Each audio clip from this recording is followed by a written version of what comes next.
Good evening. Okay. Today we are going for another topic that is nothing but death of a partner. When you go for retirement of a partner, the partner he will retire from the business, partnership business. And when he will do that, when he is not interested in the business or when he want to take rest, okay, or when he wants to start his own business, then only a partner he will retire from the partnership business. And this thing he will intimate to his co-partners about his retirement. And if the partners, if they agree for that, then he can go. And all these things we have seen in this previous video. Now today we are going for death of a partner. That is, mere existence of the partners won't be there. That is nothing but death of a partner. Okay.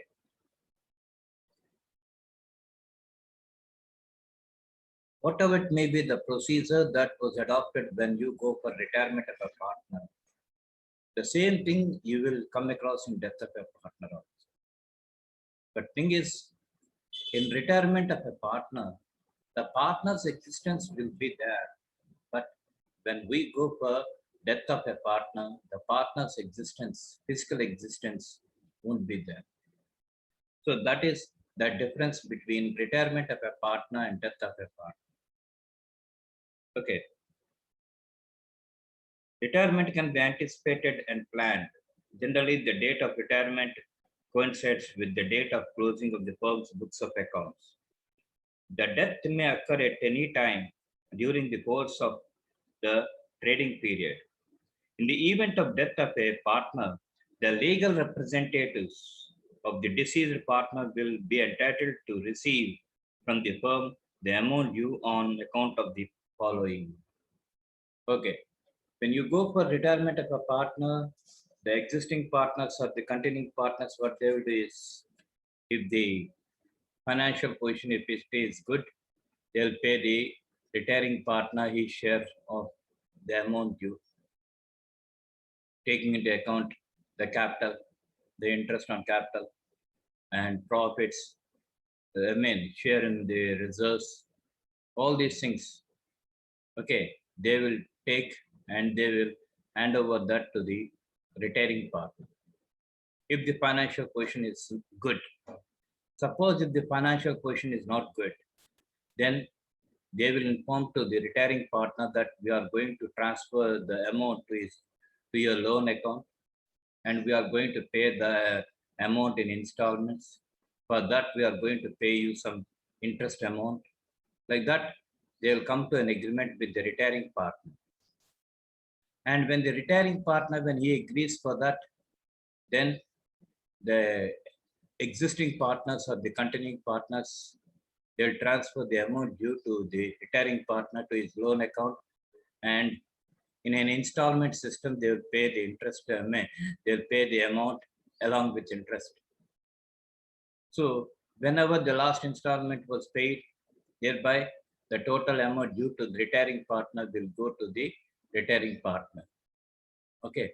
So, but in the case of death, it is not that. It is not that. Because death may occur at any time during trading period. Okay, it may occur any time. So whatever it may be, the amounts due to the deceased partner, they'll be handed over to the legal representatives of the heirs or legal representatives of the deceased partner.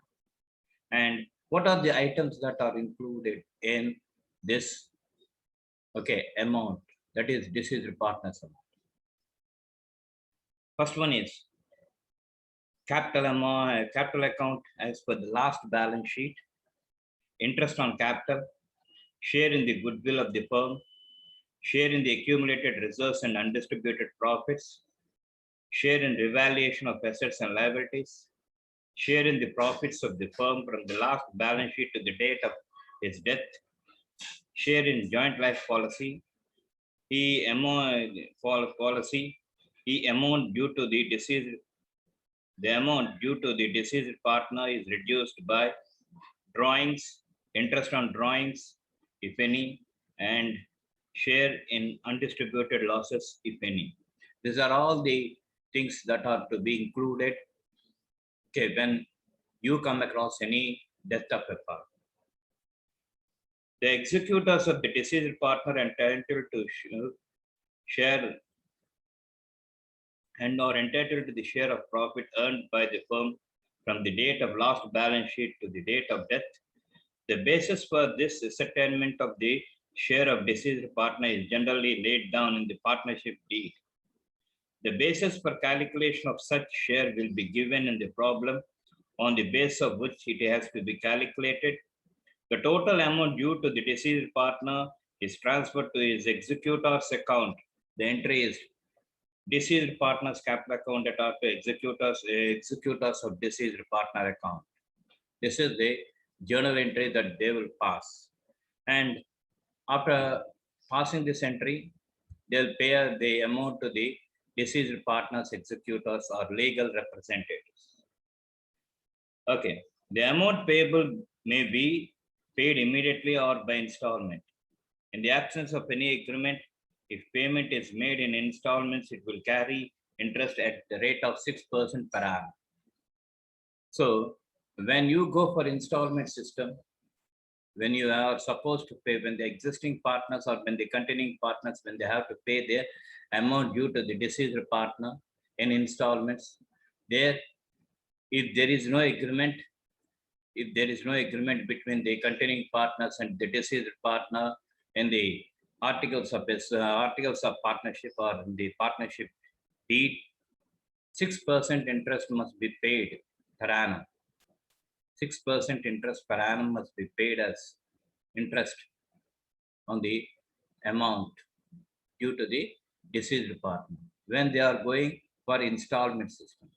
Suppose if the financial system is good and if they can able to give the amount, then immediately then and there itself they will pay the amount to the executor or to the legal representative. Next, in this death of a partner, one important thing is joint life policy. Okay, all the partners, what they will come across, what situations they have to see. Okay, when they don't know that, in order to safeguard themselves, they'll take a joint policy, joint life policy. And this policy, they'll taking into account the number of partners. If there are two partners will take. If there are three partners will take. Okay, like that, they'll take a joint life policy. And every person, they have to pay some premium to the policy. With the payment of premium only, the joint life policy will continue. And whenever any partner, when he expires, then it should be surrendered. It should be surrendered. And whatever it may be, the amount that was there, it should be distributed among the partners, okay, in their old profit sharing ratio. That is nothing but joint life policy. On the death of a partner, the firm is required to pay a significant amount to the legal representatives or executors of the deceased partner. Payment of such heavy amount out of the resources of the firm is likely to affect firm's finance adversely. To overcome this problem, firms usually take a joint life policy on the lives of all the partners. The premium is paid to the insurance company periodically, who undertake to pay the sum assured to the firm either on maturity or on the death of the partner, whichever is earlier. Okay, the insurance company people. There are three methods of dealing with joint life policy. The most acceptable method is discussed below. Okay. Every year when premium is paid, joint life policy account to bank account for the premium paid. Next, when charged to profit and loss account to joint life policy reserve account. Actually speaking, we should not take into account profit and loss account. It is nothing but profit and loss appropriation account. You please, okay, keep that in mind. It is not profit and loss account, please. It is profit and loss appropriation account that are to joint life policy reserve account. When joint life policy account is adjusted to its surrender value, I told you that they will surrender. Joint life policy reserve account that are to joint life policy account. After passing the above entry, joint life policy account appears on the asset side and joint life policy reserve will appear on the liability side of the balance sheet at the surrender value of the joint life policy. This is the thing that you have to observe. Okay, when claim arises, when they claim, bank account that are to joint life policy account, that is the first entry. When the balance in joint life policy reserve is transferred to joint life policy account, joint life policy reserve account that are to joint life policy account. Balance of joint life, okay, is distributed among the partners. Joint life policy account that are to partners' capital accounts. This is the important thing that we come across when you go for death of a partner. And the procedure is one and the same. Don't be of that opinion that the procedure will differ from retirement to death. The only difference is in retirement, the existence of the retiring partner we will see. Okay, but when we go for death of a partner, we won't see the physical existence of the partner. We have to take into account the legal heirs or the legal representatives or executors. This is about this death of a partner. Okay, so in the death of a partner, one thing you have to keep in mind is we have to transfer the capital amount, no doubt. We have to transfer the interest on capital. That thing is also. And revaluation goodwill amount, revaluation profit or loss, whatever it may be. Apart from this, okay, as he is a partner in the business from the last balance sheet to the date of death, the existing partners, they have to give some amount to the deceased partner as profit. That is, the existing partners or the continuing partners, they have to suffer a loss. And even though it is a loss to them, okay, what they will do is on humanitarian grounds, okay, as he is a partner from the last balance sheet up to now, up to the date of death, okay, we have to provide him something. Like that, they will decide, even though it is a loss to them, mind it, even though it is a loss to them, they will come forward and they will give some amount to the deceased partner. And it depends upon the date of death, please. It depends upon the date of death, whether 3 months or 4 months or half a year, whatever it may be the time.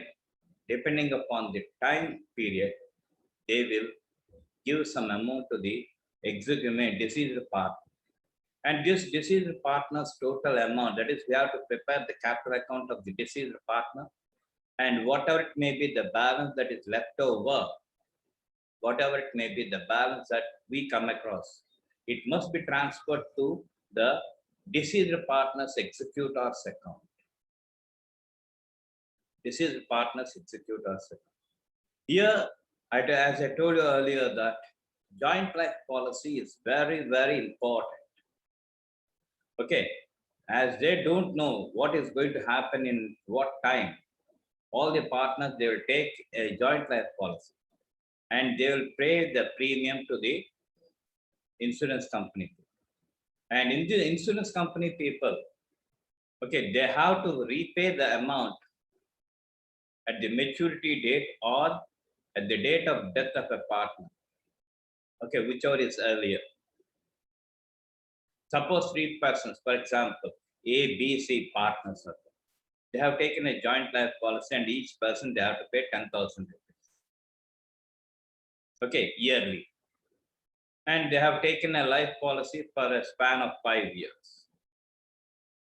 So 3,000 per year. Okay, 3,000. Every person, A has to pay 10,000, B has to pay 10,000, C has to pay 10,000 per year. So 30,000. Per annum, 30,000. For 5 years. Okay, 1,50,000. 1,50,000 they will pay. And if any partner, if he expires, then it is the duty of the insurance people, life insurance people, to refund the amount to the partner whose existence is not there, who expires. So joint life policy is very, very important in case of death of a partner. And remaining procedure, whatever you come across in retirement of a partner, it is same as it is same.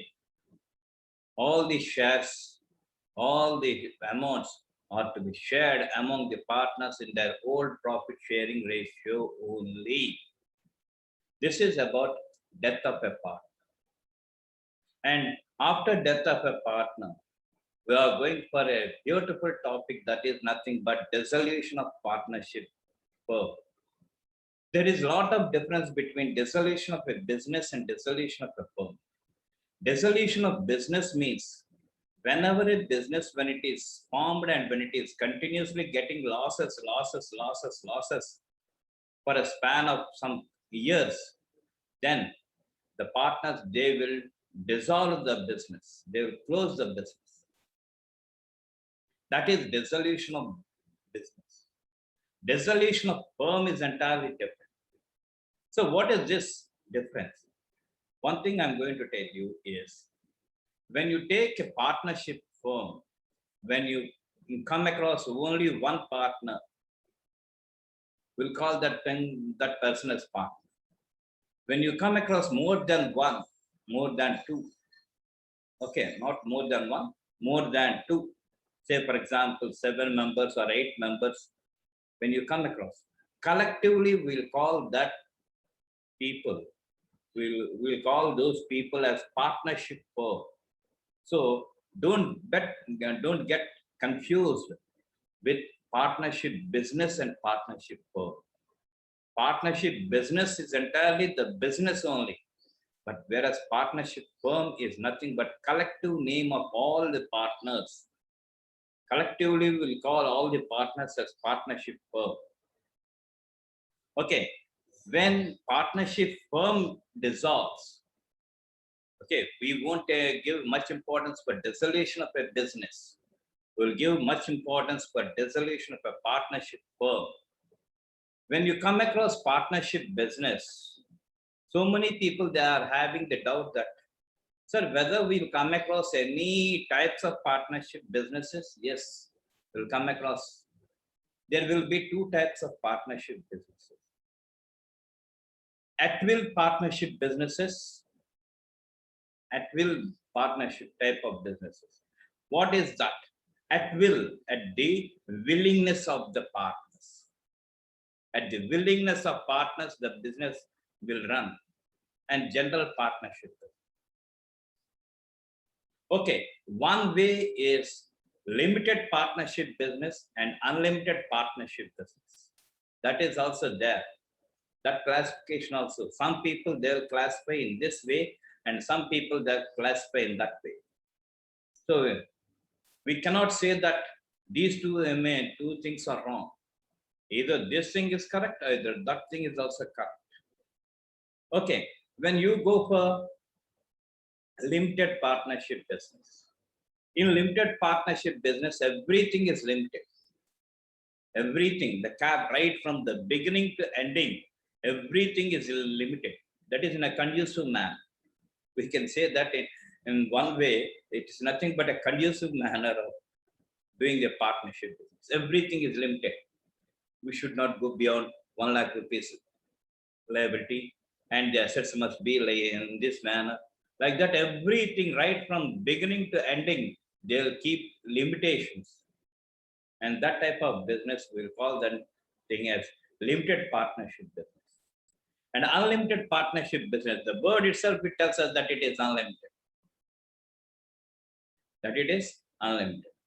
And in this unlimited business also, you will come across at the will of partners. At the will of partners. At the will of partners means willingness of partners. If they want to do business, they can do the business. And if they want to close the business, they can close the business. So at the willingness of the partners, okay, some businesses, they'll go for closure. Even though the partners see the big clarity, even though the partnership business is running smoothly, soundly on profitable grounds, if the partners, if they decide, array, it is not good, let us stop this, then we will come across dissolution of firm. So there is a lot of difference between dissolution of business and dissolution of firm. Dissolution of firm will take place at the willingness of the partners. At the willingness of the partners, at the intention of the partners, the dissolution of firm will take place. But dissolution of business will come whenever a business, when it is getting losses, okay, for a number of years, then people, they'll think, array, why we are getting losses? The business is not running on profitable grounds. Every time, every year, we are getting losses. So automatically they'll get fatigue, boredom, and they'll come to a decision, array, this business is not suitable for us. Let us close this. So that is dissolution of partnership business. And now we are concentrating on dissolution of partnership firm. That is different and this is different. When we go for dissolution of partnership firm, okay, the partners agreed that the firm should be dissolved when it will take place. All partners except one becomes insolvent. The big business becomes illegal. In case of partnership at will, a partner gives notice of his intention to dissolve the firm and the court orders dissolution. In these cases, in these 5 cases, well, again, I'm repeating all those things. First one, the partners agreed that the firm should be dissolved. See the peculiarity. Second, all partners except one becomes insolvent. Third one, the business becomes illegal. Fourth one, in case of partnership at will, a partner gives notice of his intention to dissolve the firm. The court orders dissolution. In these 5 cases, you will come across dissolution of the firm. And what is the procedure? The procedure is entirely different. The procedure is entirely different from that of admission of a partner, retirement of a partner, and death of a partner. In admission of a partner, in retirement of a partner, in death of a partner, we will come across revaluation account, where all the assets and liabilities are to be transferred, and whatever it may be, the profit or loss that we come across on revaluation of assets and liabilities, we have to transfer to the old partners in their old profit sharing ratio.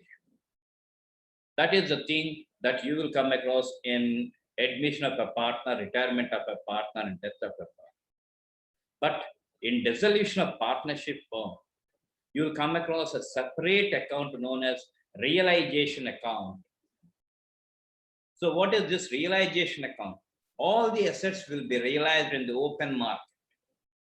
And whatever it may be, the outside liabilities that the partners have to pay, they'll pay off.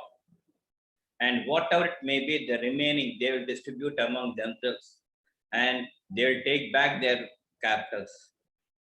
And thereby, the partnership bigger business will become closed. This is nothing but dissolution of partnership. Okay, so don't forget, this is very, very important.